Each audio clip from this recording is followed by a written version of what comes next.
Kidapawan. Kinsa. Musunod siya unya, augma.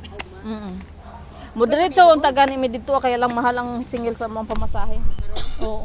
Bas na na mo. Ay sus daghan mig dalaw eh. Sasakyan niya. Yung ba ni Ate Lorna?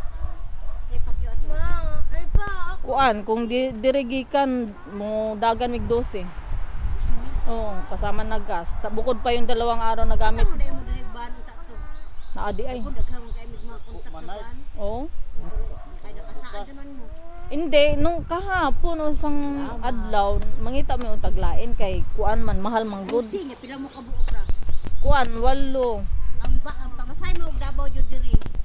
250 man jud. Oo, Ginagay kung sa airport mo dito di na ba abot ko ano. Kaya sa sunod na lang pagkuan. Pumuntahan namin si magkuan na kay makuha ng ban. Ano Ate P, masarap? Matamis? Meron din pala siya ano. kulat. Na daw siya kilala. Oh. Ano yun? Mukbang ng niyog? Gusto mo maupo ka, Albert?